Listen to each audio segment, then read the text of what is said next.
The dread that comes with the final weeks of summer vacation. It's kind of a pit in your stomach of like, oh geez, school's going to start again. And there's there's always an opportunity to kind of take your mind off school before it starts. And for me and my family, we take a road trip up to, if any of you know, Mount Madonna. So me, my mother, one of my good friends, his mother, and his little sister, we drive up there, hike the mountain, stay the night in this rickety old cabin. And even though everybody's not going to be able to take this trip every year, hopefully I'll be able to show what it is that I've been able to take away from it. So every year when we're thinking, oh, we have to read this book before class starts, or start this, or sign into all my classes, luckily for me, I have something to look forward to, which is this trip. So when the morning of the trip, we all wake up really early in the morning, about 5 or 6, and we all pack into this one car. And it goes by really fast. We spend the time playing maybe I Spy or Road Trip Bingo or something.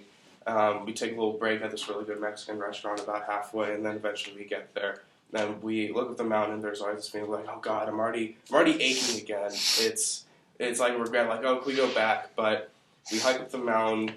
It's really fun. And then by the time we get to the top, the sun's already setting.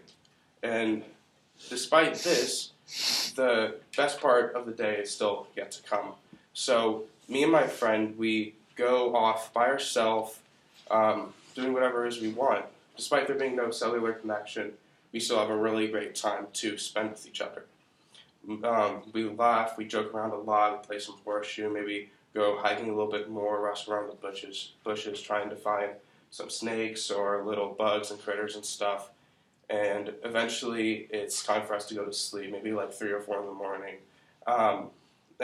So we have our own room, and we sit in our beds and we talk to each other, which is really nice because it's not an opportunity you really get to have a lot that often. So we sit there talking about maybe what's going on in our lives, some issues we have, some things we got to talk to.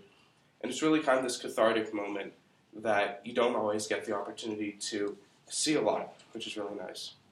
Eventually we go to sleep, wake up to the smell of some really good hot chocolate in the morning. Honestly, the chocolate tastes like it came from Sweden or something.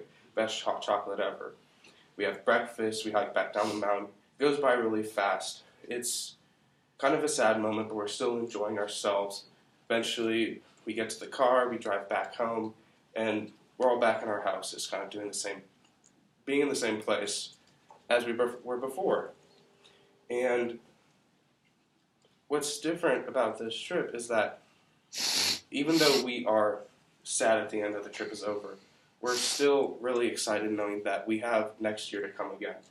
And not only that, we were provided an opportunity to be with ourselves, maybe not with technology and the works, which allowed us to interact with it in a way that's not always opportune. And it really taught me a lot about the people that I'm around and how much it is that I have to value my relationships and how much it is that I need to reach out and make sure that everybody in my life is doing okay.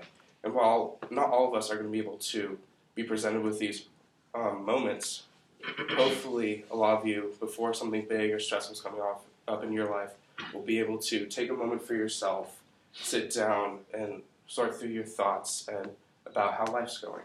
Maybe take a minute for yourself. Thank you.